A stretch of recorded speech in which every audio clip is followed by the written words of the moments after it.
Hai semuanya, saya Nurul Kafia. Jadi baru-baru ini bahasa Inggris saya berubah secara signifikan dan teman-teman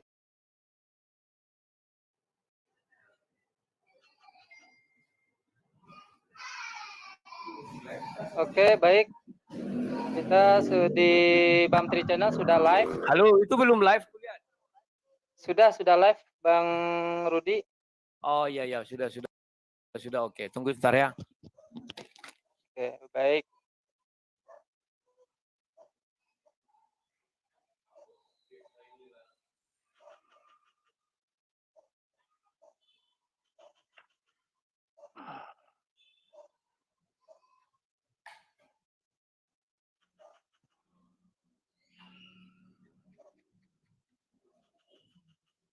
Oke, maaf, 1 menit. Oke, silakan lanjut langsung. Oke, baik. Ana buka dulu ya. Bismillahirrahmanirrahim. Assalamualaikum warahmatullahi wabarakatuh. Selamat malam para penonton dimanapun Anda berada, baik di Bamtri Channel, di Sang Debater, maupun di Zulkifli Mabas atau Zuma Official. Kembali bertemu dengan debater handal baik dari kristolog muslim maupun apologet Kristen. Malam hari ini kita kedatangan dua debater yang sangat handal.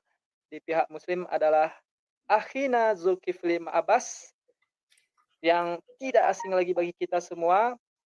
Beliau dengan argumen-argumen yang sangat tajam, menusuk, ya, membuat kita merinding. Dipertemukan dengan sang debater yang juga tak kalah hebat selama ini kita kenal di channelnya. Kalau dilihat dari jumlah subscriber, ini dua debater ini sama-sama kuat ya. Dimana sang debater sekarang sudah 90.000 subscriber dan Akhina Zulkifli Mabas itu sudah 86.000 subscriber. Masya Allah. Ini insya Allah akan menjadi debat yang sangat menarik. Kita simak ya. Dengan tema malam hari ini diajukan sendiri oleh Bang Rudi Yohanes atau sang debater, yaitu konsep Tuhan Islam dan konsep Tuhan Kristen. Di mana aturan debat ini, Ikhwan Villa, penonton dimanapun Anda berada, sama seperti debat-debat sebelumnya, yaitu ada opening statement, kemudian battle, dan tidak ada closing statement. Begitu. Opening statement kita berikan waktu 5 menit kepada masing-masing narasumber. Kemudian setelah itu bertanya 2 menit, menjawab kita berikan waktu selama 7 menit. Kalau mau dihabiskan 7 menit, oke. Tidak dihabiskan juga tidak apa-apa. Baik, sebelum kita mulai, kita tanyakan dulu. Gimana Akhi Zulkifli Mabas? Sudah siap, Akhi? Sudah. Insya Allah. Nah, Suara saya jelas kan? Bang Rudi Yohanes? Siap. Jelas. Bang Rudi Yohanes siap ya, Bang ya? Siap. Oke. Baik, untuk memulai perdebatan ini, kita akan minta dulu kepada sang debater atau Rudi Yohanes untuk memberikan opening statement dalam perdebatan ini dengan tema konsep Tuhan menurut Islam dan menurut Kristen. Silahkan ya. Bang Rudi Yohanes. Waktu 5 menit meluncur seiring dengan Abang Rudi berbicara. Oke, terima kasih ya. Waktunya belum di setel itu, biasanya ada. Mana dia? Halo Bam Tri. Oke. Iya. Sudah? Silakan Bang. Nanti waktunya akan muncul. Silakan. Sip. Saya akan memperkenalkan Tuhan yang saya sembah. Bahwa Tuhan yang saya sembah sudah menjelaskan jati dirinya siapa. Sejak Kejadian 1 ayat 26. Baiklah kita menjadikan manusia serupa dan segambar dengan kita. Artinya manusia ini yang mengambil rupa dan gambar Tuhan. Bukan Tuhan yang mengambil rupa dan gambar manusia. Itulah sebabnya ada perkataan bahwa teksmu hilangkan itu Bang Tri karena menutupi wajahku. Teks itunya, bannernya. Ya, itulah sebabnya ada perkataan kalau di dalam Kristen bahwa Tuhan berbicara, Tuhan melihat, Tuhan mendengar, Tuhan berjalan dengan tangannya. Itu semua ada di dalam diri manusia. Bukan berarti Tuhan mengambil manusia, ya, tetapi manusia yang mengambil citra Tuhan. Tuhan sedih, Tuhan marah, semua ada ya. Nah, itulah Tuhan yang saya sembah. Nah, Tuhan yang saya sembah adalah Tuhan yang hidup. Ya, dia bukan Tuhan yang mati. Nah, bagaimana kami juga bisa menjelaskan bahwa Tuhan yang saya sembah adalah Tuhan yang hidup? Kita bisa melihat bahwa Tuhan yang saya sembah itu maha hadir. Ada di mana saja. Bahkan sekarang di dalam diri semua, misalnya manusia ini 1 miliar. Di dalam diri 1 miliar itu Tuhan kami ada. Kan? Dan bahkan sekarang diutus namanya Roh Kudus. Nah, kemudian yang menjadi sering problem adalah Yesus. Orang tidak paham bagaimana ketuhanan Yesus. Saya tidak akan pernah mundur dan tidak akan pernah lari dari Yohanes 1 ayat 1, Yohanes 1 ayat 14. Maka sering saya membuat perumpamaan. Pada mulanya adalah firman. Firman bersama-sama dengan Allah, maka firman adalah Allah.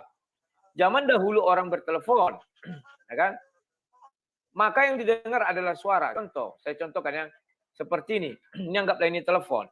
Hai Zul, saya bilang. Hai Bang Tri, datang Bang Tri. Hai Bang Rudi. Kenapa kamu mengatakan saya Bang Rudi? Karena kamu mengakui suara saya itu adalah si Rudi sebagai pengganti wujud saya, ya kan? Demikian Musa, ketika mendengar suara Tuhan, dia pasti akan berkata, ya Tuhan, kenapa Tuhan tidak ada? Kita memandangnya dari sudut Musa. Itulah sebabnya dikatakan firman Tuhan bersama-sama dengan Tuhan, maka firman itu adalah Tuhan.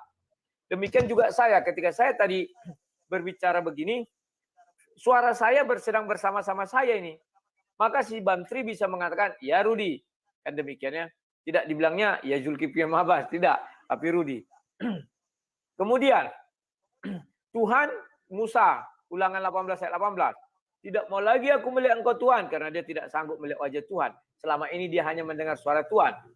Dia ingin melihat Tuhan bisa dilihat di dunia. Ulangan 16, 18, Ulangan 18 ayat 16, 18 itu ya. Maka Tuhan hadir di dalam dunia. Dalam bentuk siapa? Itulah Yesus Kristus. Yohanes 1 ayat 14. Bukan Tuhan itu yang langsung jadi manusia begitu ya sehingga surga kosong. Tidak. Sama dengan ketika saya mengirim citra saya ke hadapan kalian. Bukan berarti kursi saya yang asli di pohon Natal ini kosong. Tidak. Saya tetap ada. Citra saya bisa sampai sama kalian. Demikian juga Tuhan. Surga tetap ada. Yang diutus itu adalah firman menjadi manusia. Suara Tuhan menjadi manusia. Menjadi ya. Nah. Bukan jadilah. Bedakan jadilah dengan menjadi.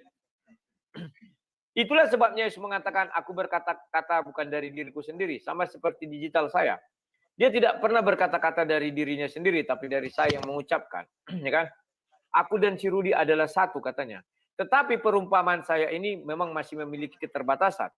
Tetapi saya bisa menjabarkan bahwa perumpamaan saya ini tingkat kecanggihannya sudah lumayan bagus. Apalagi tingkat kecanggihan Tuhan. Saya pernah menonton film Aurora yang dikirim ke hadapan si Zulkifli itu asli 3 dimensi. Begitu ditempeleng dia terasa sakit 3 dimensinya. Sementara saya yang jauh tidak sakit. Ya, itu udah lebih canggih lagi nanti itu pemikiran manusia, apalagi Tuhan. Ya.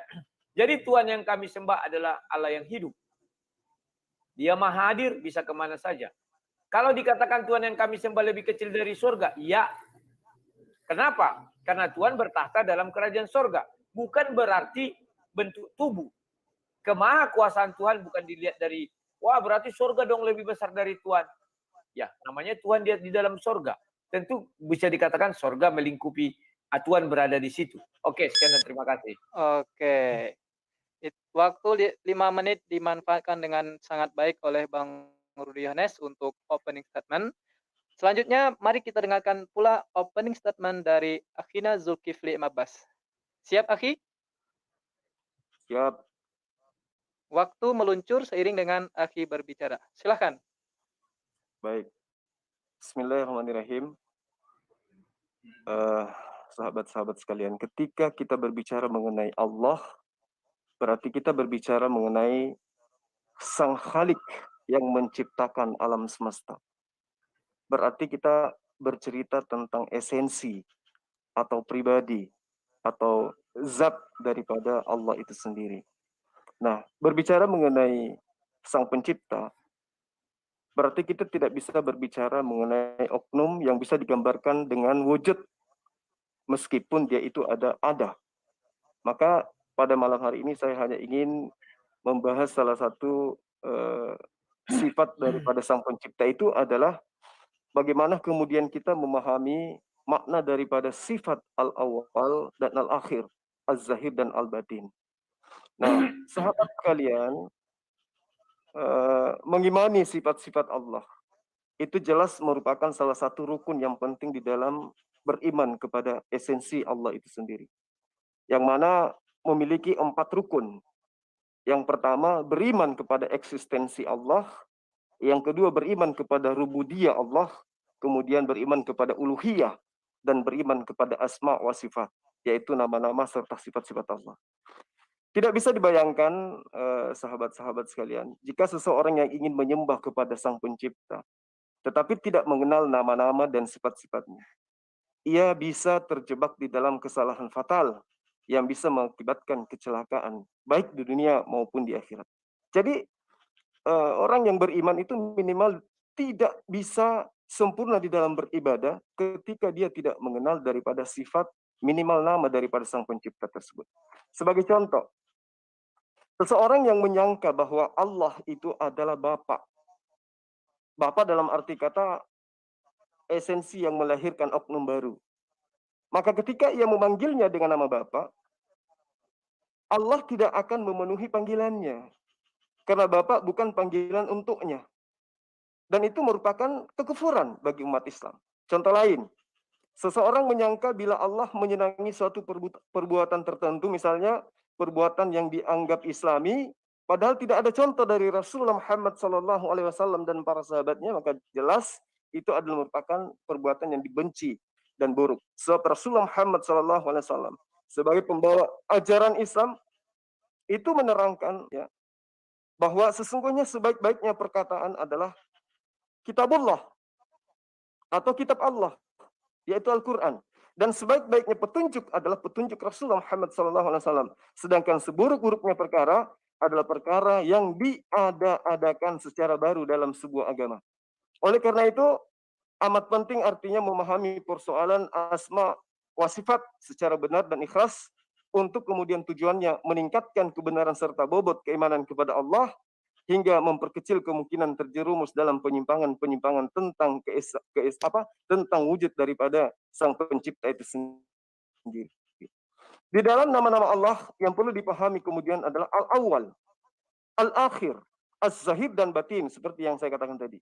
Jadi 4 daripada sifat ini atau 4 di antara nama ini ya, itu adalah merupakan nama-nama yang sangat indah.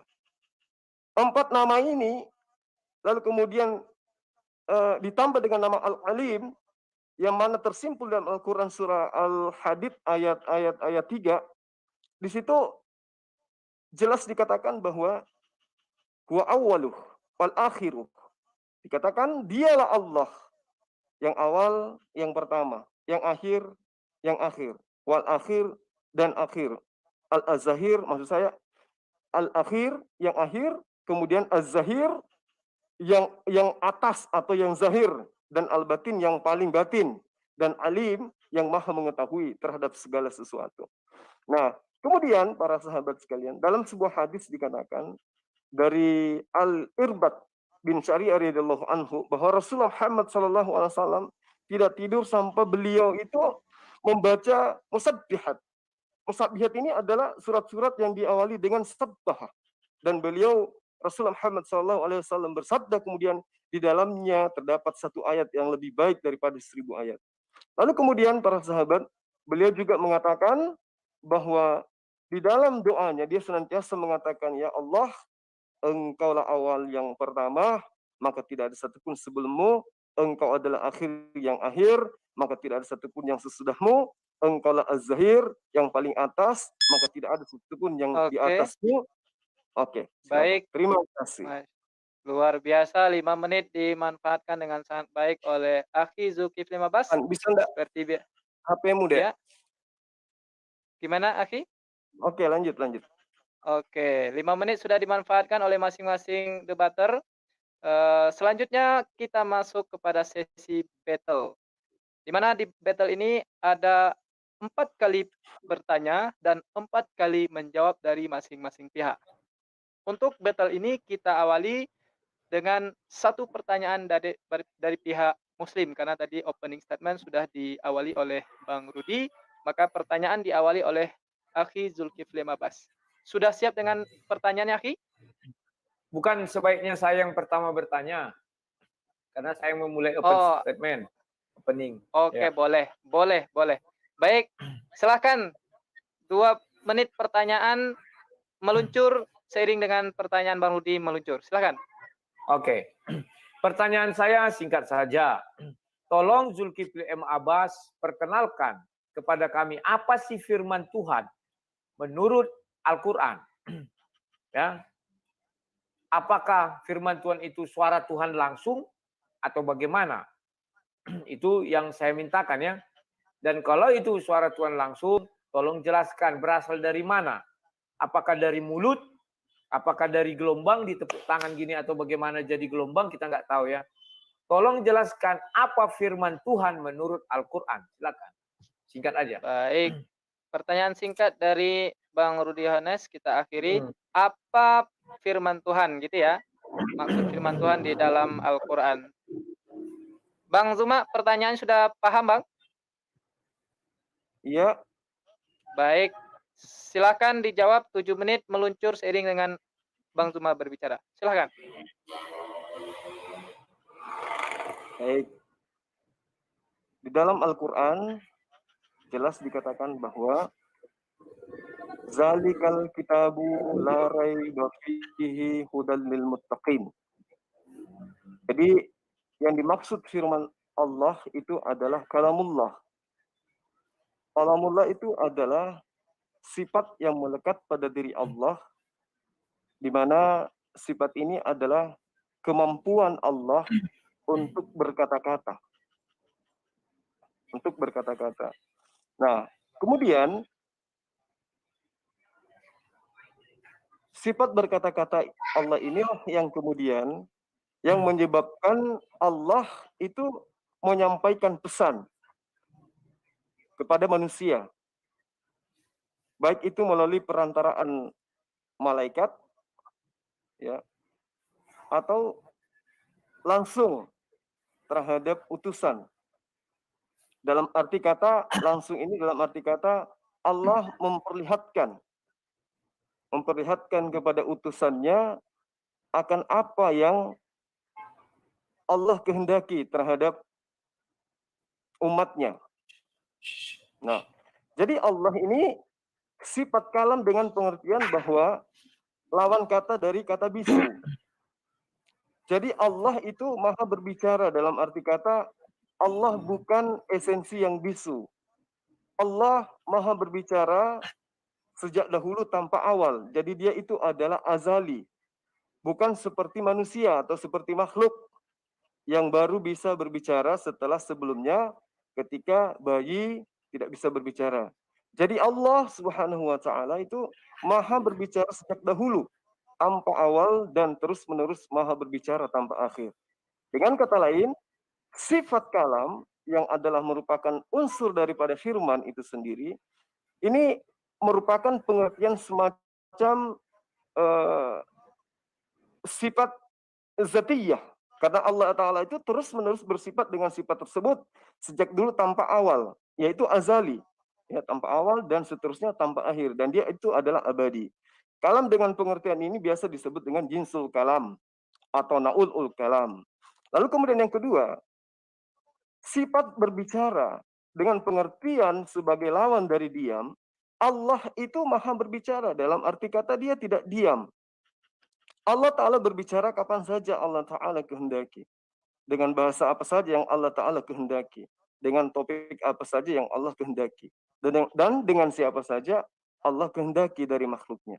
Kapan Allah Ta'ala berbicara dengan Musa alaihissalam? Yaitu misalnya ketika Allah Ta'ala berkehendak untuk berbicara dengan Musa. Nah, dan sebelum Musa alaihissalam itu ada, Allah Ta'ala telah berbicara kepada orang-orang sebelumnya, nabi-nabi sebelumnya. Jadi kalam Allah Ta'ala dengan pengertian kedua ini yang saya katakan tadi, itu sesuatu yang baru, namanya muhdats. Ya, tidak qadim dia. Karena Allah Ta'ala berbicara dengan topik tertentu, misalnya berbicara dengan kalimat A, setelah sebelumnya tidak berbicara. Jadi Allah itu memiliki sifat, yang mana sifat itu adalah al-kalam itu sendiri. Dan ketika, saya ngambil contoh, dan ketika Nabi Musa dalam surah Al-Araf ayat 147, ya, di situ ketika Allah datang untuk munajat dengan kami, ya, dalam firman-Nya itu dikatakan, ketika Musa datang untuk bermunajat kepada Allah, maksudnya gitu. Pada waktu yang telah kami tentukan, dan Tuhan kemudian telah berfirman kepadanya. Itu. Di dalam ayat ini, Allah Ta'ala mengatakan bahwa dia berbicara kepada Nabi Musa alaihissalam dengan isi pembicaraannya tertentu ketika Musa alaihissalam datang pada waktu yang telah ditentukan. Dengan kata lain, sifat kalam dengan pengertian semacam ini termasuk sifat fi'liyah. Karena perbuatan Allah Ta'ala berupa berbicara tersebut tergantung dengan kehendak masyiah daripada Allah Ta'ala itu sendiri. Jika kemudian Allah Ta'ala berkehendak, maka Allah Ta'ala berbicara. Dan jika Allah Ta'ala tidak berkehendak, maka Allah tidak berbicara. Nah, kalam dengan pengertian ini kemudian disebut di dalam ajaran Islam, disebut dengan afradul kalam atau ahadul kalam. Lalu kemudian saya simpulkan bahwa dalam masalah kalamullah itu biasa disebut kadibun nau atau hadits ahad, di mana artinya dulu tanpa awal, dan nau artinya jenis. Artinya Allah Ta'ala itu maha berbicara dalam arti tidak bisu. Dan Allah Ta'ala sejak dahulu tanpa awal itu maha berbicara. Dan seterusnya tanpa akhir. Allah tidak bisu. Jadi sifat kalam Allah bukanlah sifat yang baru bagi Allah. Tidak seperti sifat makhluk. Seperti makhluk yang dituhankan misalnya tidak dapat berkata-kata dari dirinya sendiri. Tetapi apa yang disampaikan adalah apa yang diperintahkan oleh sang yang mengutusnya untuk dia katakan dan dia sampaikan. Nah, sehingga pemahaman ini disebut kemudian jinsu kalamil qadimun. Jenis kalam Allah yaitu lawan dari bisu yang saya katakan tadi, qadim. Nah, sedangkan yang saya katakan tadi haditsul ahad itu perkara baru. Ahad kurang lebih dari arti satuan kalam. Ini adalah merupakan masing-masing firman atau kalimat yang kemudian diucapkan atau difirmankan oleh Allah Ta'ala yang mana ini adalah merupakan perkara baru. Karena Allah Ta'ala baru berbicara setelah Allah Ta'ala menghendaki untuk berbicara. Dengan kata lain, ketika saya diam, bukan berarti saya bisu. Tetapi ada kemampuan pada diri saya untuk berkata-kata. Dan itulah yang disebut dengan al-kalam pada diri Allah. Jadi ketika Allah ingin menciptakan, ingin menyatakan keberadaannya, maka dia cukup dengan berkata. Untuk mengajarkan manusia bahwa dia itu ada, maka cukup dia berkata. Dan dengan berkatanya dia, maka tercipta apa yang dia kehendaki. Kun fayakun. Nah, dari situlah kemudian, dari proses ciptaan demi ciptaan inilah kemudian, maka manusia mengenal bahwa Allah itu ada meskipun mata manusia tidak mampu melihat secara langsung. Baik. Waktu sudah habis 7 menit, luar biasa jawaban dari Akhi Zulkifli Mabas seperti biasa dengan dalil-dalil yang memukau yang membuat kita terkagum-kagum. Selanjutnya, pertanyaan pertama dari Akhi Zuma untuk sang debater Bang Rudi. Silakan Akhi, 2 menit waktu Anda untuk bertanya kepada Bang Rudi. Sudah siap pertanyaannya? Saya yang bertanya? Ya. Oke, baik. Saya 10 Silakan. detik aja bertanya. Untuk Bang Rudi, saya tertarik dengan paparan Anda tentang konsep yang Anda paparkan mengenai Sang Pencipta menurut konsep Kristen. Saya hanya ingin bertanya seperti ini. Apakah Sang Pencipta yang mengutus para nabi itu pernah menjadi mayat? Silakan. Oke, baik. Pertanyaan sangat ringkas, padat ya. Sudah jelas pertanyaannya, Bang Rudi? Halo, Bang Rudi? Oke, saya cukup jelas mendengarkan semuanya. Oke, cukup jelas. Silahkan Bang Rudi, 7 menit waktu Anda untuk menjelaskan dari pertanyaan Bang Zuma. Waktu meluncur seiring dengan Bang Rudi berbicara. Silahkan. Ya. Pertama, saya akan menjelaskan Tuhan yang saya sembah itu adalah Allah yang hidup. Saya bukakan, sebentar, ini saya share screen. Ya, Yeskiel 33. Tolong admin di share screen aja itu Yeskiel 33 ayat 11. Ya kan? Katakan kepada mereka, demi aku yang hidup, demikian firman Tuhan Allah. Artinya di sini Allah yang saya sembah itu mengakui dia hidup. Tolong di share screen. Ayat. Dan setelah itu kita buka Ibrani 9. Sebentar ya, ini sudah saya siapkan. Maka saya share screen semua. Ini Ibrani 9 itu perjanjian baru ucapan Rasul Paulus yang diilmai dari Roh Kudus. Ayat 14. Betapa lebihnya darah Kristus yang oleh Roh yang kekal telah mempersembahkan dirinya sendiri kepada Allah sebagai persembahan yang tidak bercacat dan menyucikan hati nurani kita dari perbuatan sia-sia supaya kita dapat beribadah kepada Allah yang hidup. Jadi di sini baik perjanjian lama maupun perjanjian baru tetap mengatakan itu Allah yang hidup. Dan ucapan Yesus sendiri di Yohanes 6 ayat 57. Ya. Karena koneksi agak putus-putus, biar saya bacakan. Yohanes 6 ayat 57. Sama seperti Bapa yang hidup mengutus aku. Jadi Yesus itu mengatakan bahwa Bapa atau Tuhan yang kami sembah itu adalah Allah yang hidup. Nah, pertanyaan si Zulkifli, apakah Tuhan yang kami sembah itu pernah menjadi mayat, kan demikian. Saya berkata bahwa Tuhan yang saya sembah tidak pernah menjadi mayat. Sekalipun kalian ada ayat mengatakan bahwa Yesus mati di kayu salib. Dan yang menurut pandangan saya bahwa kematian Yesus di kayu salib atau itu tidak adalah sesuai dengan Yohanes 10 ayat 17 sampai 18. Aku memberikan nyawaku untuk menerimanya kembali. Yang dimaksud di situ seperti kita melihat orang tidur. Hanya itulah cara yang bisa kita jelaskan. Jadi Yesus tidak mati tapi tidur. Nah, ayat ini diperkuat lagi dengan sebentar ya. Ini nih. Matius, kita bukakan ayatnya. Kalau bisa kian cepat. Matius 12 ayat 40. Sebab seperti Yunus tinggal di dalam perut ikan 3 hari 3 malam. Demikian juga anak manusia akan tinggal di rahim bumi 3 hari 3 malam. Jadi bahwa Yesus tidak pernah mati. Yang terjadi bagaimana? Kalau saya jelaskan, sisi kuburan itu ada 2. Sisi luar, itulah sebabnya di Bible itu dijelaskan secara detail bentuk kuburannya. Bentuk kuburannya tidak seperti kita sekarang. Katakan ini tanah, dikubur di bawah tanah. Ini misalnya mayat itu dikubur di bawah tanah. Tetapi dia seperti jenis goa. Sehingga ada ruang di situ. Sehingga ketika ditutup kita nggak tahu apa yang terjadi di dalam goa. Ya kan? Dan orang luar tidak tahu apa yang terjadi di dalam goa. Ya.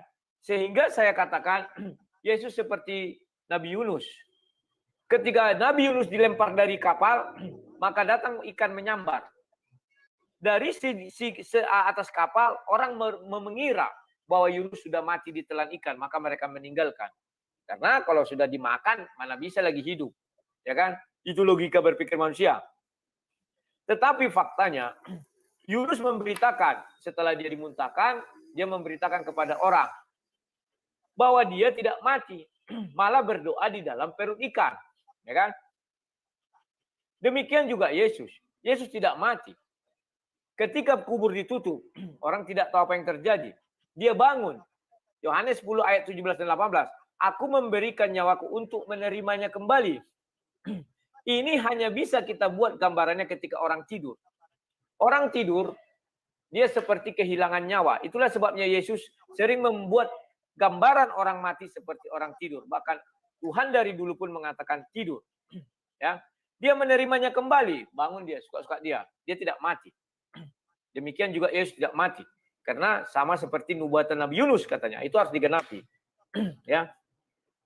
Saya tertarik dengan pernyataan Zulkifli bahwa Tuhan yang dia sembah berbicara katanya, geng.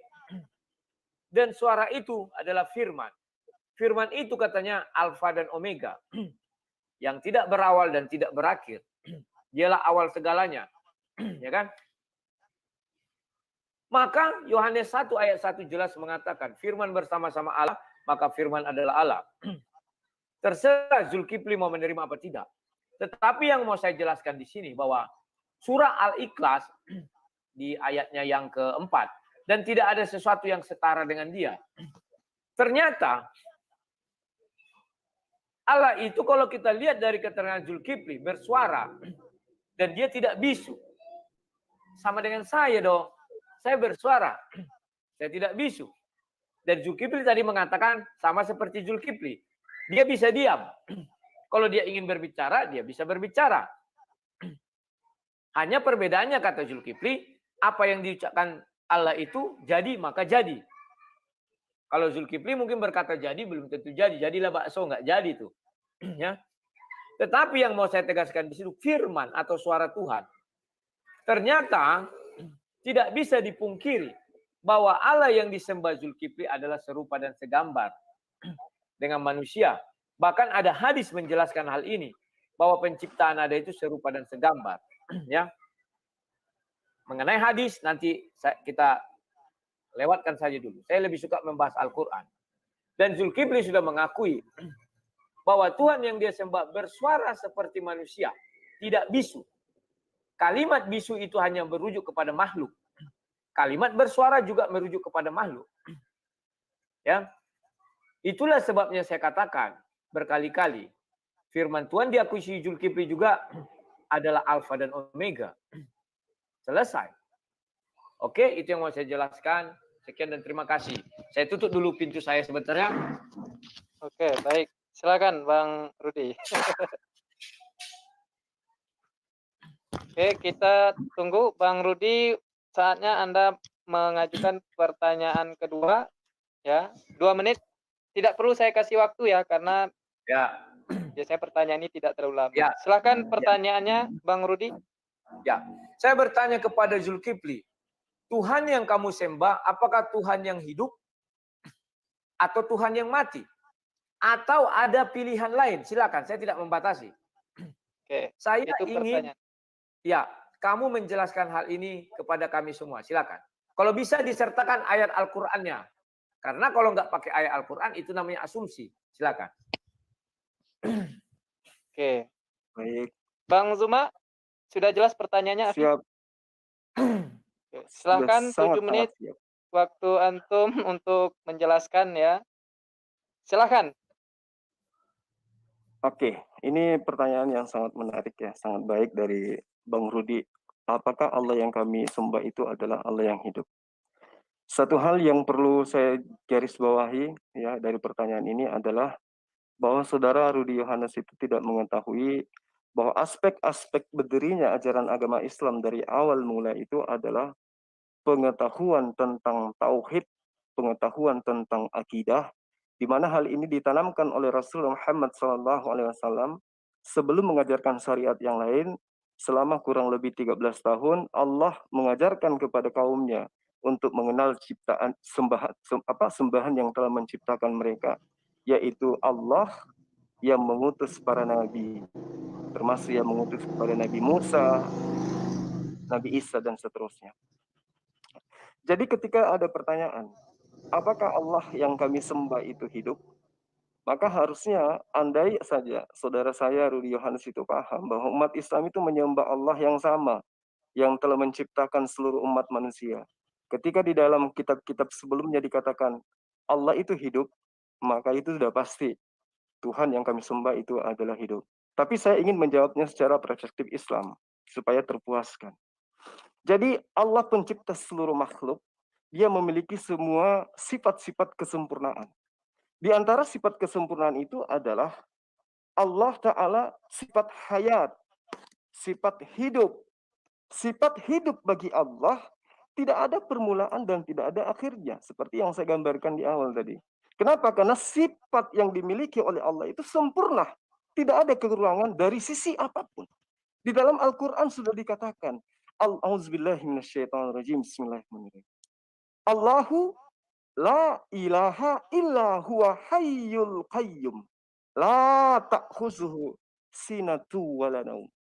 Allah, ya, di dalam pemahaman para mutafsir terhadap ayat ini, Allah tidak ada yang disembah, sang pencipta yang berhak untuk diibadahi, melainkan Dia yang hidup kekal, Al-Hayyu, Al-Qayyum, dan terus-menerus untuk mengurus makhluknya, dan tiada mengantuk dan tiada pula Dia tertidur.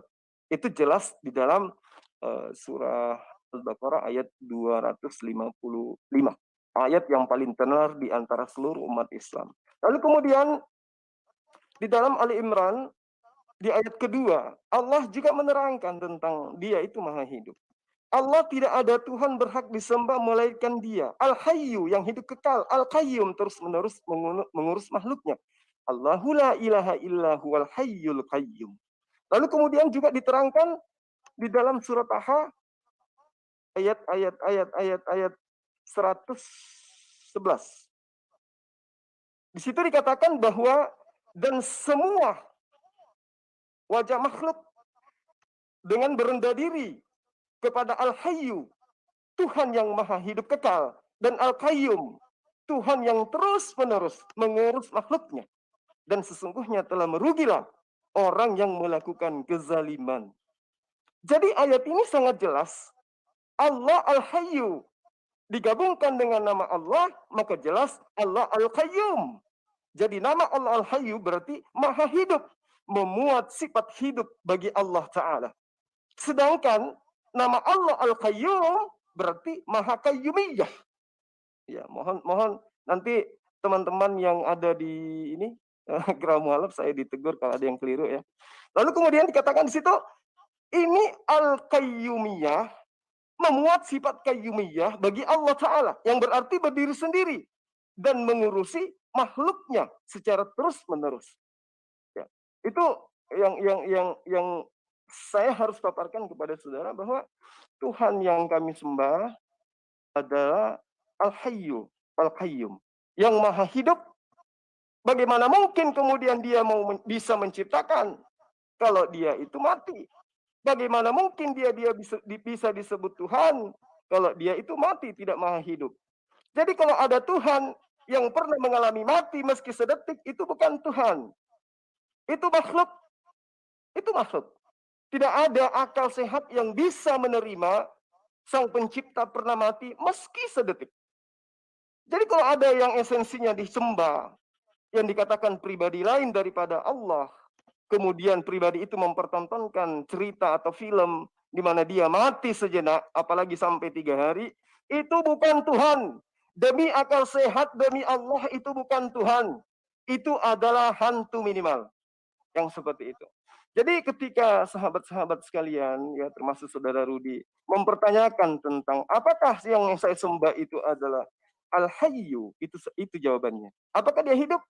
Jelas Dia memiliki sifat Al-Qayyum, Al-Hayyu yang maha hidup dan kekal selama-lamanya untuk mengurus makhluknya. Lalu kemudian, berapa menit lagi? 1,5 menit lagi.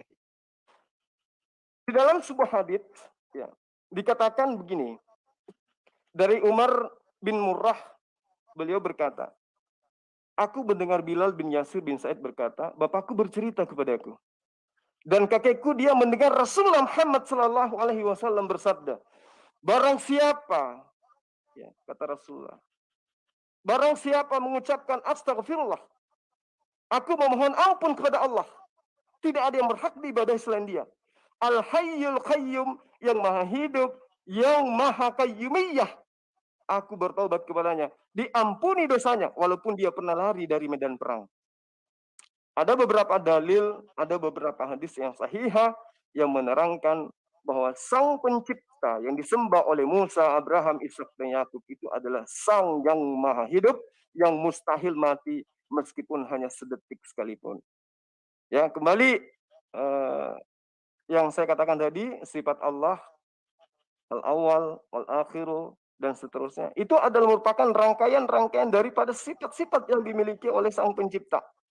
Dia awal, dia tidak memiliki akhir, dia tidak memiliki awal, tetapi dialah segala-galanya. Tidak ada yang mendahulinya, tidak ada yang akhir setelah dia. Maka kembali kepada dia maha hidup, dia maha kekal. Terima kasih. Baik, jawaban yang sangat tegas dan menggelegar ya, membuat kita semua terkesima ya, termasuk Bang Rudi sepertinya.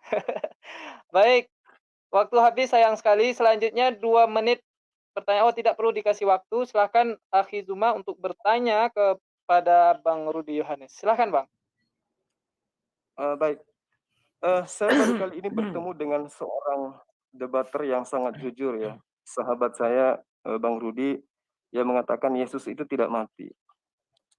Artinya ketika diimani Yesus itu tidak mati, berarti dia tidak bangkit. Ketika Yesus itu tidak bangkit, berarti dia tidak menembus dosa. Ketika tidak menembus dosa, maka saatnya Kristen gulung tikar. Karena konsep daripada kekristenan itu berdiri di atas fondasi Tuhan datang dalam rupa manusia, dibunuh, mati, menyerahkan nyawanya, ya, lalu kemudian bangkit pada hari ketiga untuk menebus dosa-dosa manusia. Kalau itu Anda pungkiri, satu, Anda berada di kubu saya, tidak mengimani Yesus itu mati. Lalu kemudian Anda mencoba menjadikan Yunus sebagai tanda-tanda. Betul. Jadi Yesus itu tidak mati. Nah, bagaimana dengan dalil-dalil dalam kitab Anda yang mengatakan bahwa Yesus itu mati? Seperti misalnya di dalam Yohanes, Matius, dan hampir semua kitab yang habis sudah di kanon itu mengajarkan bahwa Yesus itu mati. Dan Anda akan diserang sama Kristen-Kristen lain ketika Anda mengatakan Yesus itu mati. Maka pertanyaan saya kembali adalah, apakah Tuhan itu yang mengutus Musa, yang disembah oleh para Bani Israel, itu pernah menjadi mayat? Silakan. Oke, pertanyaan yang baik. Sudah dipahami Bang Rudi? Oh, paham sekali. Oke, baik. Silakan Bang Rudi, 7 menit waktu Anda untuk menjelaskan. Waktu meluncur seiring dengan Bang Rudi menjawab. Silakan. Saya jelaskan ya, sebentar. Saya cari dulu ayatnya. Saya lupa-lupa juga ini karena banyak sekali. Ya. Ya. Waktu sebentar. Ditahan. Jalan terus, enggak, jalan terus saja. Enggak apa-apa. Sayang waktunya, Bang Rudi. Sebentar, enggak apa-apa. Nah, Rasul Paulus mengatakan, ini saya bukakan ya ayatnya di Roma, sebentar, Roma berapa ini? Roma 6. Sebab kematiannya adalah kematian terhadap dosa. Halo? Ya, silakan. Ya. Roma 6 ayat. Roma 6 ayat 10. Sebab kematiannya adalah kematian terhadap dosa, satu kali dan untuk selama-lamanya, dan kehidupannya adalah kehidupan bagi Allah. Nah, Rasul Paulus juga mengatakan ketika mengenai baptis, sama seperti Yesus katanya, kamu dikubur. Ketika dibaptis itu diperumpamakan seperti dikubur. Ya, dan kamu bangkit hidup kembali dengan lahir baru. Pertanyaannya, apakah kita betul-betul mati? Tidak. Baptis itu dijelaskan Rasul Paulus sama dengan kematian Yesus. Arti bangkit di situ tidak harus dibunuh mati baru bangkit, tidak.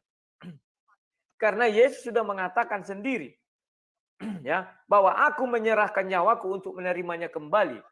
Artinya apa? Di situ Yesus ingin mengatakan, sama seperti orang tertidur, sama seperti Lazarus. Semua orang mengatakan dia sudah mati. Tuhan Yesus mengatakan tidak, dia tidur. Demikian juga Yesus tidak mati. Sama dikatakan Rasul Paulus, sama seperti baptis. Ya kan?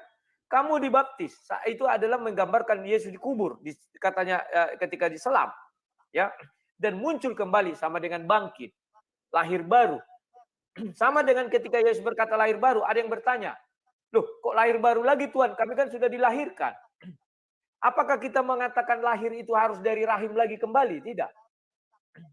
Bisa dipahami ya. Jadi saya tetap berpedoman kepada Matius tadi, di mana dikatakan bahwa sama seperti Nabi Yunus di dalam perut ikan 3 hari, demikian juga anak manusia. Itu tidak bisa dibantah oleh siapapun. Mau ada Kristen suka kepada saya, mau ada Kristen memusuhi saya karena ayat itu, saya tetap berdiri teguh pada pendirian saya. Yesus tidak pernah mati secara fisik. Ya. Sama seperti dibaptis, Rasul Paulus mengatakan, orang dibaptis tidak pernah mati secara fisik. Tidak pernah itu. Itulah yang mau dijelaskan Rasul Paulus. Memang dikatakan kalau tidak ada kematian, tidak ada kebangkitan. Betul. Orang melihat Yesus dari luar goa, wah sudah diturunkan, mati, dimasukkan ke dalam goa, dikubur. Itu mati kan? Sudah itu dilihatnya bangkit. Oh hidup, berarti bangkit begini. Dari dalam kubur Yesus tidak pernah mati. Jadi ada dua wilayah ya. Wilayah dalam kubur dan wilayah luar kubur. Semua kalimat ungkapan yang mengatakan Yesus mati dan bangkit itu dari luar kubur. Tidak dari dalam kubur. Kecuali pada saat itu dipasang CCTV. Dan kita lihat Yesus mati, dikabarkan misalnya jam modern sekarang. Betul. Maka saya akan meninggalkan Tuhan seperti itu Tuhan yang mati. Ini ucapan saya. Jika betul Tuhan Yesus itu mati di dalam itu tidak seperti Yunus, saya tinggalkan Tuhan itu. Berarti kau bukan Tuhan, bisa mati. Nah, saya sering membuat perumpamaan kepada orang mengenai YouTube video call ini sekarang ini. Saya buat gini, dia mati. Apakah saya yang asli mati? Tidak. Apakah dia mati permanen? Tidak, saya hidupkan kembali. Sama seperti orang tertidur. Hanya tidur, habis itu bangun. Tidak ada masalah. Nah, saya tertarik dengan ucapan Zulkifli M. Abbas. Bahwa Allah yang dia sembah adalah Allah yang hidup. Artinya Zulkifli M. Abbas tetap menyatakan Al-Ikhlas ayat 4. Tidak ada yang setara dengan dia. Ternyata manusia mengambil rupa Allah harus kamu akui. Tidak bisa kamu tiadakan. Saya tidak mengatakan pencipta ini. Saya ingin mengetahui. Ternyata bahwa Allah yang kamu sembah adalah memberi rupanya kepada manusia. Bahwa manusia yang diciptakan serupa dan segambar dengan Allah. Berarti kebenaran itu di Kejadian 1 ayat 26 tidak bisa terbantahkan oleh siapapun. Mau kamu bilang Allah itu adalah zat, silakan. Tetapi pada intinya kamu sudah mengakui bahwa Allah yang kamu sembah adalah Allah yang hidup. Hidup itu hanya ada diberikan kepada makhluk. Makhluk hidup dan makhluk mati. Tidak ada yang lain. Dan sifat itu kamu bilang ada pada Allah. Dan itu ada pada manusia juga. Manusia memiliki sifat hidup dan sifat mati. Lebih hebat manusia bisa hidup bisa mati. Kan demikian kalau kita bilang dua sifat ini. Tetapi kamu bilang hidup. Al-Quran juga menjelaskan. Semua yang memiliki jiwa atau sumber kehidupan itu adalah jiwa. Itu sebabnya di surah Maryam ayat 17. Dikatakan Allah mengutus roh kami katanya. Kepada Maryam.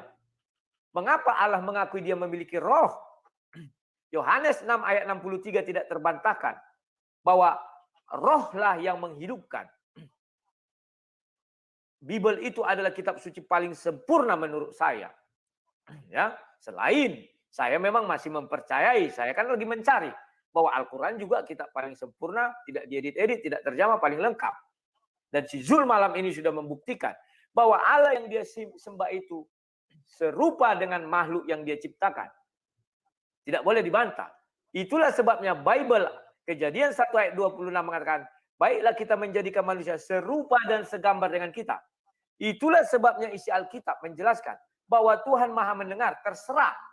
Bentuk pendengarannya bagaimana kita nggak tahu. Tetapi dia mendengar seperti manusia mendengar. Dia bersuara, artinya suara yang keluar atau gelombang yang keluar memiliki arti. Sama seperti kita manusia. Terserah bagaimana cara mengeluarkan suaranya kita nggak tahu. Karena kita tidak pernah melihat wujud Tuhan. Dia maha melihat. Sama seperti manusia melihat. Terserah bagaimana bentuk mata atau bentuk penglihatannya. Tetapi dia melihat. Ya Jul, terima kasih. Malam ini kamu sudah membuktikan bahwa Allah yang kamu sembah itu tidak beda dengan manusia ciptaannya. Karena di kitab suci kami dijelaskan itu. Bahwa manusia itu serupa dan segambar dengan Allah. Itulah sebabnya ditaruh kepada Allah memiliki tangan, berbicara, melihat, mendengar. Ada itu semua yang ada di dalam diri manusia. Oke, sekian dan terima kasih. Oke, sekian terima kasih. Selanjutnya pertanyaan ketiga di sesi battle ini dari pihak Kristen, Bang Rudi. Sudah siap pertanyaannya, Bang? Siap, siap. Silakan, tidak pakai waktu. Silakan bertanya. Saya mau bertanya kepada Zul. Zul mengatakan bahwa firman Allah itu kalau dia ingin jadi maka jadilah. Tolong tunjukkan satu ayat di dalam Al-Quran. Allah SWT menciptakan langit dan bumi dengan berkata, jadilah terang, maka terang itu jadi. Terserah, entah terang, entah daratan, entah apa, silakan. Jangan diambil ayat bahwa penciptaan Adam, Nabi Isa seperti penciptaan Adam. Maka Allah berkata, kun fayakun, jadi maka jadilah. Ternyata tidak, 9 bulan ada proses. Tidak langsung jadi. Carikan saya ayat sebagai bukti bahwa Allah yang Zul sembah, seperti yang Zul klaim, jadi maka jadilah. Satu ayat, silakan. Baik, pertanyaannya sudah cukup dipahami, Bang Zuma? Baik. Silakan, 7 menit waktu Bang Zuma menjawab. Waktu meluncur seiring jawaban meluncur. Silakan. Jadi sahabat-sahabat sekalian, Allah itu disebut sebagai Maha Pencipta. Jadi ketika Allah mengatakan kum fayakun, maka apa yang diucapkan oleh Allah kemudian itu akan tercipta sesuai apa yang dikehendaki. Adapun mengenai proses ya, daripada ciptaan Allah itu sendiri, ya tergantung daripada bagaimana kemudian Allah itu menciptakan ciptaannya. Itu adalah hak prerogatif Allah. Kita tidak bisa mengatur. Nah, kembali pada pernyataan saya di awal tadi, bahwa Allah itu yang kita sembah diperkenalkan oleh Rasulullah Muhammad SAW bahwa esensi yang akan diajarkan, yang diperkenalkan kemudian kepada orang-orang jahiliyah, pada jazirah-jazirah Arab kala itu adalah Sang Pencipta yang telah mengutus nabi-nabi yang mengajarkan dirinya kepada Bani Israel, mengajarkan kepada Abraham, dan itulah esensi yang Rasulullah Muhammad SAW kemudian perkenalkan kepada umatnya. Jadi bukan Tuhan baru, tetapi Tuhan yang kemudian sama yang diajarkan oleh para nabi. Nah, kaitannya dengan kalimat kun fayakun. Ketika Allah menghendaki sesuatu, maka itulah yang tercipta. Nah, prosesnya apakah langsung jadi? Ya. Maksud daripada kun fayakun itu adalah ketika dia menginginkan sesuatu terjadi, maka tidak ada yang bisa membatalkannya. Selalu berproses. Dia akan terjadi seperti apa yang dikehendaki. Contoh. Ketika dia datang, maksud saya ketika kalamnya datang, ketika firmannya datang kepada Maryam. Malaikat Jibril datang kepada Maryam. Maryam, kamu akan hamil. Menghamilkan seorang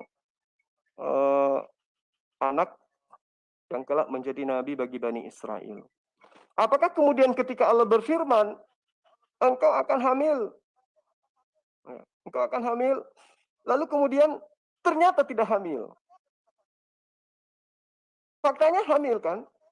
Melahirkan seorang anak dan dia menjadi nabi bagi Bani Israel. Ketika Allah ingin menjadikan bumi, apakah bumi ini tidak tercipta? Tercipta. Ketika dia hendak menciptakan Adam, ya, wa iz qala rabbuka lil malaikati inni ja'ilum fil ardi khalifah. Saya hendak menciptakan sosok makhluk bernama manusia yang kelak menjadi pemimpin di antara seluruh makhluk yang ada di atas muka bumi. Pertanyaannya, kum fayakun itu terjadi apa kagak? Terjadi. Prosesnya itu berada pada esensi pribadi Allah. Kita tidak punya hak untuk mengatur dia. Kenapa harus 1 hari, kenapa harus 3 hari? Nah, kalau kita ingin memahami lebih jauh bagaimana kemudian implementasi daripada kun fayakun ini, coba kita lihat di dalam surah Al-Ma'arij ada, terus kemudian banyak surah dalam Al-Quran yang menerangkan seirama dengan apa yang diterangkan kemudian di dalam kitabnya saudara sang debaters ini ya, Bang Rudi Yohanes, di dalam 2 Petrus 3 ayat 8.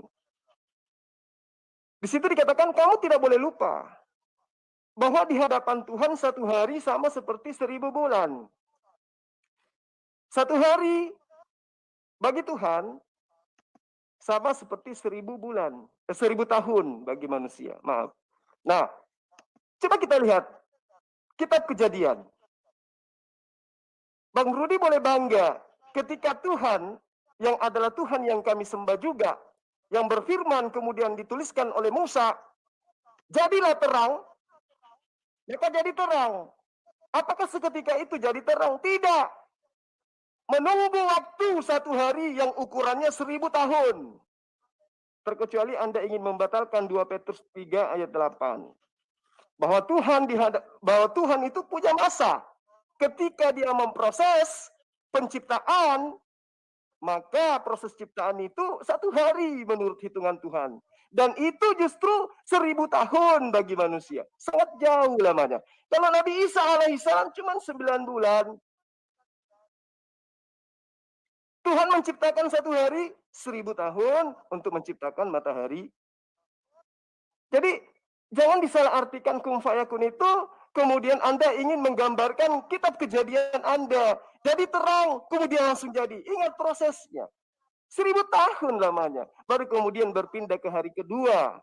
Meskipun pada hakikatnya Kejadian ayat 1, ayat 2, ayat ketiga, hari keempat, barulah kemudian matahari itu diciptakan. Jadi begitu lamanya menunggu sampai 4000 tahun. Kemudian yang perlu dipahami, matahari cahayanya sudah ada pada hari pertama. Penciptaannya nanti 4000 tahun kemudian, yaitu hari keempat. Kalau Isa alaihissalam diciptakan 9 bulan, proses normal, sunatullah seperti itu. Jadi makna daripada kun fayakun itu bukan berarti jadilah Rudi Yohanes. Kun fayakun. Ditunggu sampai kiamat dunia, Rudi Yohanes itu tidak tercipta. Berarti Allah tidak mensifati sesuai dengan apa yang disifatinya, yaitu Maha Pencipta. Lalu kemudian, ya, sahabat-sahabat sekalian, ya, termasuk abang saya Rudi ini, saya belum bisa nerima gitu loh. Ketika Anda mengatakan Yesus itu tidak mati gitu. Ya, saya baru kali ini mendengarkan ada Kristen yang begitu berani mengatakan Yesus itu tidak mati. Apa karena Anda sudah dikejutkan dengan tanda-tanda Yunus yang ketika Yesus mengatakan angkatan jahat ini minta tanda-tanda dan cukup bagi mereka tanda-tanda Yunus. Lalu kemudian Yunus terbukti ternyata dia tidak mati di dalam perut ikan. Oke, waktu habis. Terima kasih, Bang. Silakan. Selanjutnya pertanyaan dari Akhi Zuma untuk Bang Rudi. Pertanyaan ketiga ini Akhi Zuma, silahkan. Oke, baik. Jadi ketika Anda mengatakan Yesus tidak mati, lalu kemudian Matius 27 ayat 50 dan juga Yohanes 19 ayat 30, kemudian Markus 15 ayat 37, sorry. Lalu kemudian kitab Lukas juga menerangkan di dalam Lukas 23 ayat 46, di mana di situ diterangkan bahwa napas Yesus berhenti. Lalu kemudian, coba Anda dengarkan ini. Konsep yang paling hebatnya, Galatia 1. Galatia 1 ayat 1, Galatia 5 ayat 1. Bahkan dikatakan di dalam dalil-dalil surah-surah Paulus itu diantaranya adalah dengan matinya Yesus di tiang salib, maka kita dimerdekakan dari hukum Taurat. Ya, dengan adanya Yesus mati, maka kita dimerdekakan, dibebaskan dari aturan Tuhan dan berdirilah tegak dan jangan pernah lagi mau diperhamba, diperbudak dengan kuk penghambaan. Nah itu. Artinya Paulus mengajarkan dengan tegas. Bertanya loh, bukan menjelaskan, bertanya, jangan lupa. Ya itu dia makanya. Yesus menerangkan dengan tegas bahwa Paulus menerangkan tegas bahwa Yesus itu mati gitu. Mati itu adalah keluarnya roh dari jasad. Pertanyaannya? Kalau Anda tidak mengatakan itu berarti Anda membenarkan surah Maryam. Dia mengatakan sungguhnya Isa itu tidak mati, tetapi yang mati itu adalah orang yang diserupakan. Dan Anda mengatakan Isa tidak mati. Berarti Anda selangkah menuju Muslim. Pertanyaan saya, Anda mengaparkan Tuhan, Tuhan, Tuhan, Tuhan, Yesus Tuhan. Benarkah Tuhan itu pernah menjadi mayat meski satu detik? Meski sedetik. Pernahkah Tuhan itu menjadi mayat? Silakan. Baik, pertanyaannya jelas Bang Rudi. Pernahkah Tuhan menjadi mayat? Itu pertanyaannya. Ya, silakan. Waktu 7 menit meluncur seiring dengan Bang Rudi menjawab. Silakan Bang Rudi. Saya sudah menjawab itu berkali-kali. Apalagi yang mau saya jelaskan. Sekarang saya buat perumpamaan seperti ini. Saya kirim visual saya kepada si Zulkifli. Saya buat gini, mati. Bagi si Zulkifli saya mati. Tetapi bagi saya tidak mati. Ini bangkit. Apakah saya mati? Kan tidak. Ini. Saya buat dia mati beberapa detik. Apakah saya mati? Tidak. Jadi mati di situ bukan seperti mati kita, tetapi tertidur. Sama ketika Yesus mengatakan Lazarus, Yohanes 11. Dia tidak mati. Dia hanya tertidur dan terbukti. Oke, selesai. Saya tidak bisa panjang-panjang. Apa mau saya panjangkan? Memang Yesus tidak mati. Di Matius tadi juga dijelaskan. Nubuatan itu, Matius berapa tadi? 6 atau berapa? Bahwa seperti Yunus di dalam perut ikan. Selesai. Tidak ada yang mau dipermasalahkan lagi. Kalau dibilang Zulkifli, Rasul Paulus mengatakan, apabila Yesus tidak mati, maka tidak ada kebangkitan. Betul. Dari sudut si Zulkifli, ini mati. Dari sudut Rasul Paulus, Yesus mati. Karena dia di luar kubur. Tapi di dalam kubur, siapa tahu? Tidak ada yang tahu. Tetapi Yesus mengatakan, hei murid-muridku, aku seperti Yunus di perut ikan. Kalian biar paham. Kata Yesus kan. Itulah yang terjadi. Oke. Sekarang Zulkifli, kamu tidak bisa membedakan itulah hari pertama dengan Tuhan menciptakan satu hari. Bedakan. Contoh, saya kehilangan pensil ini. Saya bilang itulah pada hari Senin. Bukan satu hari itu, oh jangan itu kehilangannya. Contoh, saya mencangkul. Saya cangkul, saya tanam ubi. Saya mengerjakannya hari Senin. Itulah hari Senin saya kerjakan mencangkul itu.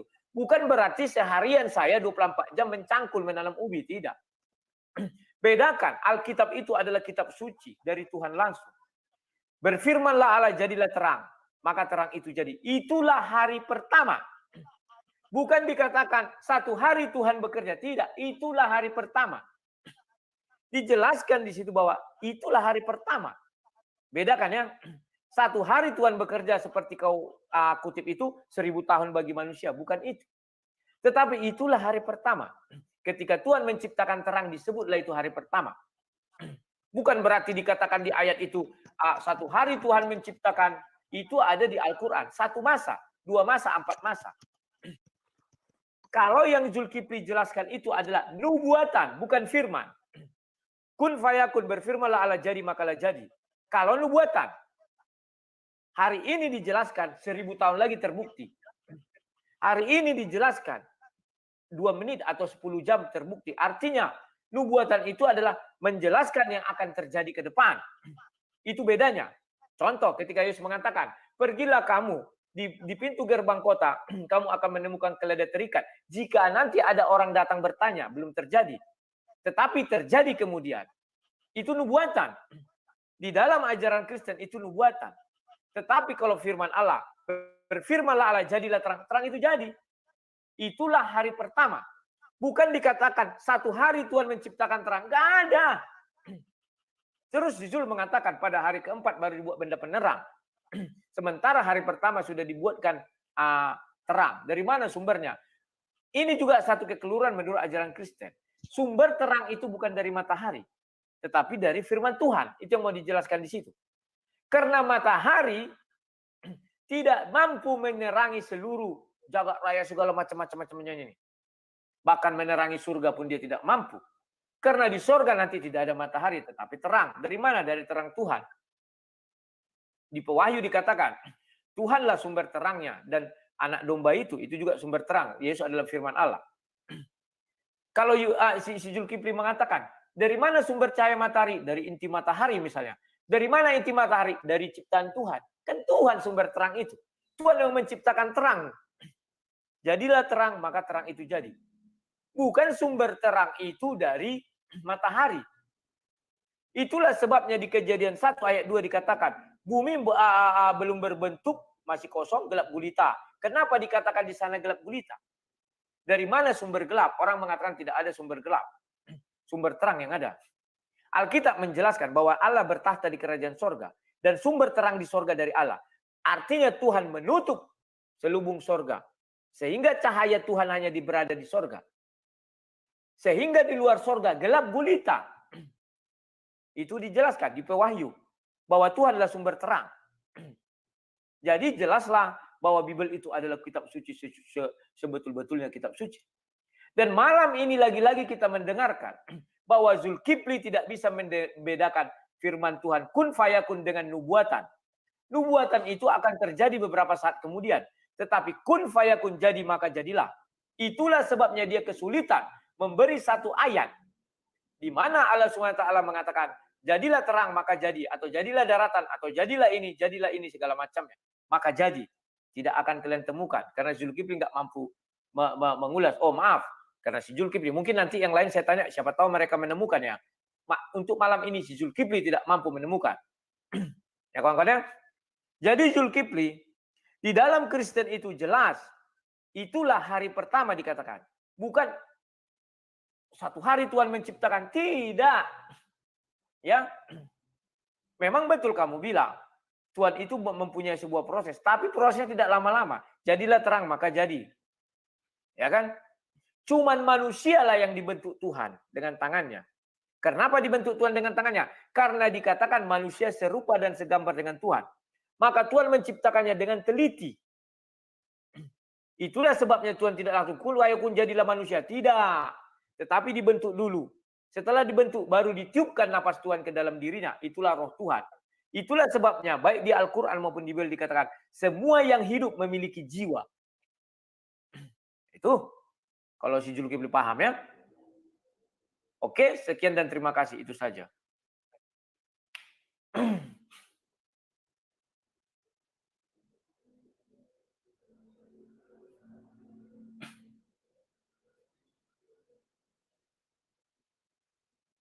Halo?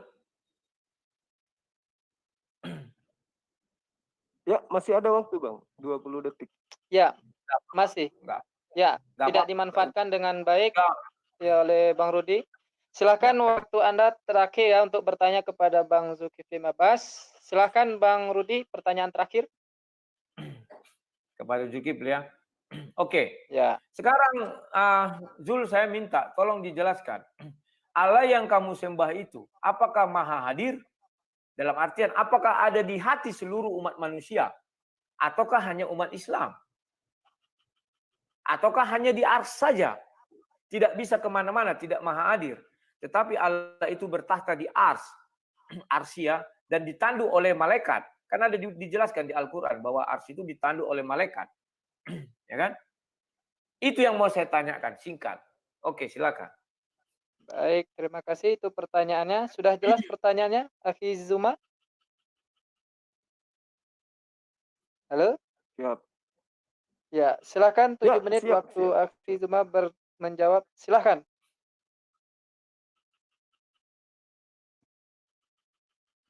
Oke. Jadi sebelum saya masuk kepada pertanyaan yang selanjutnya tadi, saya ingin menerangkan sedikit tentang kata kun fayakun itu ya, supaya tidak disalah tafsirkan. Jadi penggalian kata kun fayakun ini di dalam beberapa surah di dalam Al-Quran, termasuk Ali Imran ayat 47, ayat 59, Al-An'am ayat 73, An-Nahl ayat 40, Maryam 35, terus kemudian Al-Ghafir dan seterusnya, itu tidak seperti yang digambarkan oleh saudara Yohanes. Jadi Allah pencipta langit dan bumi, apabila dia hendak menetapkan sesuatu, dia hanya berkata kepadanya, jadilah, maka jadilah sesuatu itu. Jadilah adalah terjemahan daripada kata kun. Dan maka jadilah sesuatu itu adalah terjemahan dari fayakun. Lalu kemudian di dalam surah, saya kasih contoh surah Maryam, ayat 47 yang saya terangkan tadi. Wahai Tuhanku, bagaimana mungkin aku mempunyai anak padahal tidak ada satu orang pun laki-laki yang pernah menyentuhku. Lalu kemudian Allah berfirman, demikianlah Allah menciptakan apa yang dia kehendaki. Apabila dia hendak menetapkan sesuatu, dia hanya berkata padanya jadilah, maka jadilah sesuatu itu. Jadi bukan berarti seperti yang diinginkan oleh Anda ketika Allah mengatakan kun, maka jadi seperti apa yang Anda inginkan. Tidak seperti itu. Nah, kembali kepada kitab Kejadian. Bagaimana kemudian Anda menerangkan? Allah mengatakan jadilah terang. Lalu kemudian terang itu jadi. Tapi prosesnya sehari kan? Sehari itu 1000 tahun. Nah, lucunya lagi, coba Anda lihat di dalam kitab Kejadian 2 ayat 2. Di situ sangat terang dikatakan ketika Allah pada hari ke-7 telah menyelesaikan pekerjaannya yang dibuatnya itu. 7.000 tahun, 6.000 tahun menurut hitungan kita. Maka beristirahatlah Tuhan pada hari ke-7. Dari segala pekerjaan yang telah dibuatnya itu. Jadi Tuhan butuh istirahat.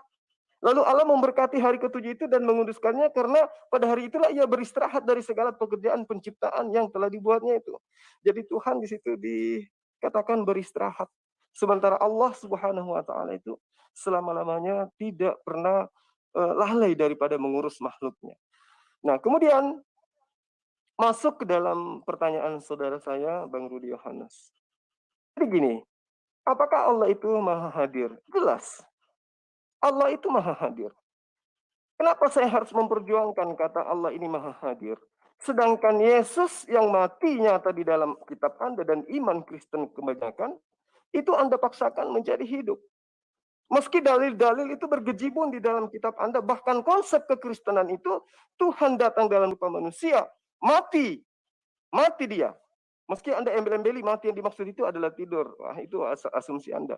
Tapi dalil dalam kitab Anda mengatakan Yesus mati. Dia meninggalkan hakikatnya, baik sebagai Tuhan maupun sebagai manusia. Mati dia. Meski sedetik pun mati. Makanya Anda tidak bisa menjawab ketika apakah Tuhan itu pernah menjadi mayat. Yang diturunkan Maria, yang diturunkan Yusuf, Nikodemus dari tiang salib itu adalah Tuhannya Kristen yang dalam keadaan mati, dikubur pada pemakaman Yusuf Arimatea. Itu fakta sejarah di dalam kitab Anda. Nah, kembali kepada Allah. Ketika dikatakan Allah itu wujud, maha hadir dia. Yang saya terangkan kepada Anda, dia itu maha hidup. Dia maha hidup. Artinya ketika dia maha hidup, berarti dia maha hadir. Bagaimana mungkin kemudian esensi yang tidak maha hadir itu maha hidup? Karena dia maha hadir, maka dia hidup. Ketika dikatakan bahwa dia di aras, itu dia bertahta di atas tahtanya sebagai sang pencipta. Dan kita tidak bisa menggambarkan seperti apa dia. Karena dia bukan makhluk. Dia bukan makhluk. Dia bukan ciptaan yang bisa kita gambarkan sesuai apa yang kita pernah lihat. Orang bisa berbicara mengenai mangga karena pernah melihat mangga. Orang bisa bercerita mengenai pisang karena pernah melihat pisang. Allah esensinya tidak pernah dilihat oleh mata, hanya bisa dilihat oleh mata batin. Bahwa dia ada, dia wujud bahasa Arab arti Indonesianya adalah ada. Dia ada, meski mata tidak bisa melihatnya. Laksana akal ada, meski mata tidak bisa melihatnya. Allah itu maha segala-galanya. Makanya saya katakan, sifat hidup bagi Allah, itu rangkaian daripada Al-Kalam. Al-Kalamnya bagi Allah, itu rangkaian daripada Al-Hayyu. Al-Hayyunya bagi Allah, itu bagian daripada Al-Qayyum. Dia kekal terus-menerus mengurus makhluknya. Kalau berbicara mengenai mengurus makhluk, berarti dia berada pada esensi di mana dia keberadaannya itu dirasakan oleh makhluk ciptaannya. Alam semesta ini tanpa Tuhan, kiamat. Itu yang perlu dipahami. Tanpa kasih sayang Tuhan terhadap alam semesta ini, hancur alam semesta ini.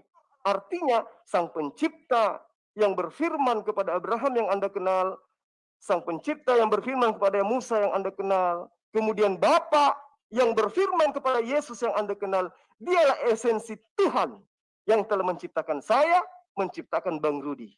Nah, itu yang perlu dipahami. oleh semuanya, baik teman-teman yang ada di luar sana.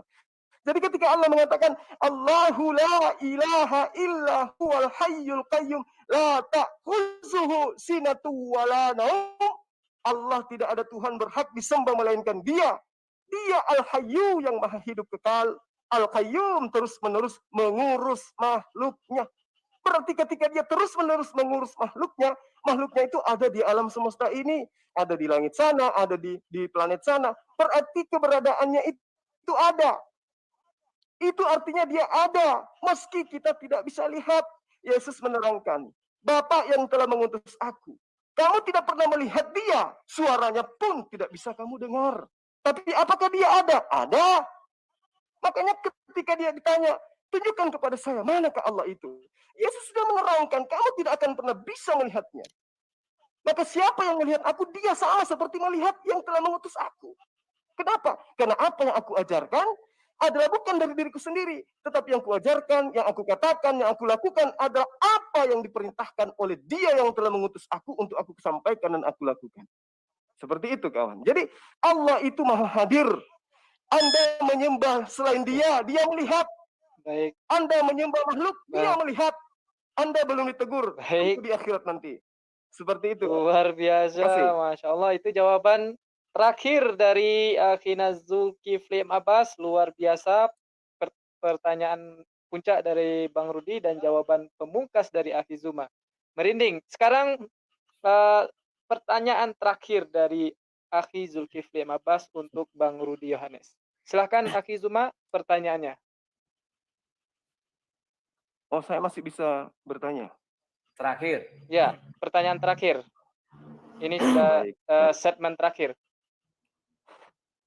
Saya masih ingin saudara Rudi Yohanes itu sampai kepada puncak iman yang mengimani bahwa Yesus itu bukanlah Tuhan karena Dia pernah mati. Kolose 1:14, Yesus mati agar manusia dapat pengampunan atas dosa-dosa manusia. Yohanes 3 ayat 16, Yesus mati agar setiap orang yang melihatnya, memperlihatkan imannya, dia tidak akan binasa melainkan memperoleh hidup yang abadi. Yesus mati, ya. Taat sampai Dia mati, Filipi 2 ayat 8. Lalu kemudian banyak dalil-dalil yang menerangkan Yesus mati untuk menghapus dosa. Roma 6:23 dan seterusnya. Jadi ketika Anda mengatakan Yesus itu tidak mati, secara tidak langsung Anda sudah menjadi Muslim. Yesus yang datang kepada Bani Israel, yang ditolak oleh Bani Israel sebagai penyampai firman kepada mereka, itu adalah Nabiullah dan Dia adalah utusan Allah. Mengimani Dia sebagai utusan, lalu kemudian mengimani Sang Pencipta yang satu-satunya Allah, maka kita akan memperoleh hidup yang kekal. Yuk, mari kita mengimani Yesus sebagai utusan Allah. Nah, bagaimana dengan dalil-dalil dalam kitab Anda yang mengatakan Yesus itu mati? Oke. Mati dalam arti kata yang sesungguhnya, bukan bahasa hiasan. Mati Dia. Ditombak, disalib, mati Dia, pokoknya mati. Bagaimana mungkin kemudian pertanyaan saya Anda bisa jawab, benarkah Tuhan itu pernah menjadi mayat? Silakan. Silakan Bang Rudi, pertanyaannya. Tolong di share screen layar. Udah tahu aku, gampang itu. Share screen dulu layar. Silakan. Ya, silakan share screen dulu layar ya. Ya. Oke, saya langsung aja. Ya, tadi share screen layar, penting sekali. Halo? Admin? Ya, silakan Bang Rudi. Ya, layar saya sedang. Perhatikan di layar saya. Yohanes 10 ayat 17. Bapa mengasihi aku oleh karena aku memberikan nyawaku untuk menerimanya kembali. Tidak seorang pun mengambilnya daripadaku. Zulkifli mengatakan ditombak, mati gini. Berarti yang mengambil orang menombak. Tidak seorang pun. Jadi Yesus tidak pernah mati. Yang terjadi adalah seperti orang tidur. Ketika kita tidur sama seperti kita menyerahkan nyawa kita. Kan demikian. Nah, sekarang saya buat perumpamaan andalan saya. Saya mengutus sang debaters ke hadapan Zulkifli, ini saya matikan. Di hadapan si Zulkifli, sang debaters mati. Apakah Rudi Yohanes mati? Tidak. Di hadapan manusia, Yesus seolah-olah mati. Tetapi apakah Allah mati? Tidak. Jadi tidak pernah Tuhan mati, apalagi Yesus. Siapa yang bisa mengambil nyawanya? Tak ada. Terus matinya bagaimana? Ayat ini sudah jelas. Tidak seorang pun mengambilnya daripadaku. Melainkan aku memberinya menurut kehendakku sendiri. Saya juga memberikan nyawa saya ketika saya tidur. Saya nggak tahu apa-apa. Itulah sebabnya mulai di Mazmur juga dikatakan orang mati seperti orang tidur. Jadi itu tidak saya karang-karang. Baik orang mau menentang saya silakan. Baik orang Kristen, saya tidak peduli. Karena ayat Alkitabnya ada. Bahkan Yesus mengatakan seperti Yunus, selesai titik. Orang yang bersangkutan mengatakan seperti Yunus. Terus kita mau apa? Orang yang bersangkutan mengatakan tidak seorang pun mengambilnya daripadaku. Kita bisa apa? Oke, sudah saya jawab semuanya. Mengenai puas tidak puas, silakan. Sekarang saya mau menguraikan. Zulkifli, di dalam ajaran Kristen, saya lihat dari sudut agama Kristen. Kami meyakini Yesus berkata, firman Allah berkata, jadilah terang maka terang itu jadi. Itulah disebut hari pertama. Tuhan tidak bekerja 1000 hari menurut manusia. Tuhan tidak bekerja 1 hari full. Tetapi dikatakan itulah hari pertama. Dinamai nama itu hari pertama. Faktanya, buka Kejadian ini. Sebentar ya, saya share screen aja. Biar kita jelas. Biar jangan dikatakan bahwa Tuhan kami bekerja 1 hari penuh. Enggak. Tetapi kalau di Al-Quran memang diakui masa. Berapa masa. Ini. Berfirmanlah Allah, jadilah terang. Tidak ada di sini waktu luang, waktu tenggang. Allah melihat bahwa terang itu baik, lalu dipisahkannya terang itu dari gelap. Dan Allah menamai terang itu siang dan gelap malam. Jadilah petang, jadi itulah hari pertama. Tuhan menamainya jadi hari pertama. Itulah hebatnya Bible. Agar orang jangan mempelintir-pelintir ayat Alkitab. Dijelaskan di sini, itulah hari pertama. Dinamai Tuhan hari itu hari pertama. Bukan berarti Tuhan kami bekerja 1 hari penuh. Nah, sekarang mengenai Kejadian 2. Nah ini. Bukan Tuhan capek, bukan Tuhan letih atau penat, tidak. Penciptaan terhadap dunia sudah selesai 6 hari. Nah, ketika Allah pada hari yang ke-7 telah menyelesaikan pekerjaan yang dibuatnya itu, berhentilah ia pada hari ke-7 dari segala pekerjaan telah yang dibuatnya. Tuhan berhenti terhadap pekerjaan penciptaan langit dan bumi. Zulkifli, kamu tahu Allahmu apakah sampai sekarang menciptakan langit dan bumi? Tidak. Kalau kamu bilang dia tidak berhenti. Allah yang kamu sembah juga berhenti. 2 masa menciptakan langit dan bumi. 4 masa ini dan segala macamnya. Setelah itu ada kali penciptaan. Tidak berhenti. Artinya Allah di dalam Alkitab membenarkan kitab suci Bible. Hari ke-7 dia berhenti. Itulah sebabnya orang Muslim memaksakan diri bahwa penciptaan langit dan bumi menurut Al-Quran 6 masa. Sementara ada yang menjumlah-jumlahkan orang lain 8 masa katanya. Saya lebih percaya kepada Bible 6 masa. Setelah itu apakah menciptakan langit dan bumi lagi? Tidak. Stop. Berhenti. Bukan karena capek. Tetapi Alkitab mengatakan di Kejadian 1. Di bawah sekali ayat berapa itu? 30-an. Dikatakan apa? Karena dirinya sudah sempurna. Sangat amat sempurna. Tidak ada lagi yang perlu ditambah di bumi ini. Maka berhenti. Bukan capek.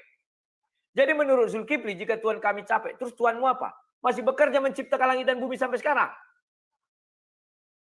Saya tidak tahu. Padahal yang dibilang 2 masa, 4 masa. Selesai.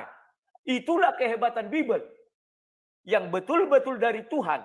Semua agama di belakangnya bersumber kepada Bible itu. Termasuk Kristen. Kami tidak menyangkal kami mengambil kitab orang Yahudi. Ya. Dan saya selalu berkata. Tidak ada saya ubah-ubah perkataan saya. Yesus tidak pernah mati. Saya bilang terus.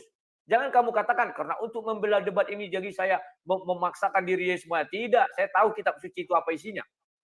Karena Tuhan mengandungkan kepada saya Roh Kudus untuk saya mengerti arti kitab suci.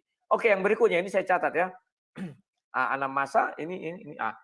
Mengenai nubuatan harus bisa dibedakan nubuatan dengan penciptaan atau firman Allah. Jadi maka jadilah menurut ajaran Kristen.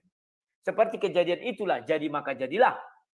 Kalau dia memiliki rentang waktu namanya nubuatan yang akan terjadi, yang akan selesai dan akan dilaksanakan. Itu bedanya. Terus ini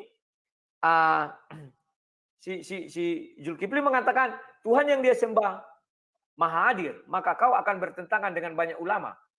Ada bahkan videonya, coba lihat ketika ditanya apakah Allah, maaf ini Allah hadir di mall tadi mana? Dia bilang, oh tidak semua tempat Allah hadir. Tuhan tidak Maha Hadir, kata ulama itu. Ada videonya. Saya setuju dengan kamu, Tuhan Maha Hadir. Artinya kau membenarkan isi Bible. Memang Bible itu benar semuanya. Ya. Sesudah itu, Kamu mengatakan orang bisa melihat setelah melihat mangga, maka dia bisa menceritakan mangga. Demikian juga Tuhan. Setelah melihat manusia, dia menciptakan manusia, maka dia bercerita bahwa dia seperti manusia, bisa melihat, bisa mendengar, bisa bicara. Selesai. Semua isi Bible malam ini kamu akui kebenarannya. Selesai. Apa yang mau saya ulas lagi? Semua sudah selesai nih. Ya. Nah, ini hari pertama. Oke, selesai. Terima kasih. Kalau Masih ada 23 detik lagi. Kalau ada saya kata-kata yang salah, karena kita tidak ada closing statement, saya minta maaf. Dan ini hanya dalam tataran ilmu. Dan saya menguraikan semua dalam tataran ilmu, bukan tataran yang lain-lain. Dan itu semua ada ayatnya, ada dasarnya yang saya ucapkan. Sekian dan terima kasih. Salam sang debater. Oh, salah, bukan salam sang debater. Terima kasih. Oke, baik. Itu terakhir tadi jawaban dari Bang Rudi Yohanes, ya. Untuk penilaian mana yang baik, mana yang benar, mana pemenangnya, siapa sang debater sebetulnya malam hari ini, silahkan dinilai sendiri oleh para penonton, dimanapun Anda berada. Baik, sudah berakhir ya Iwan Villa dan penonton dimanapun Anda berada. Silahkan untuk Bang Zuma dan Bang Rudi saling bersalaman dulu, ya silakan. Kalau Bang Zuma mau apa namanya itu debat kedua kali, silakan ya, dari dia temanya saya siap. Sekarang kan dari karena saya besok. Iya. Karena ini adalah topik yang diajukan oleh Bang Rudi Yohanes sendiri ya. Ini juga mau diklarifikasi karena tadi sebelum perdebatan ini dimulai ada pernyataan dari Bang Rudi Yohanes bahwa umat muslim itu tidak pernah berani menerima tantangan tema dari pihak Kristen.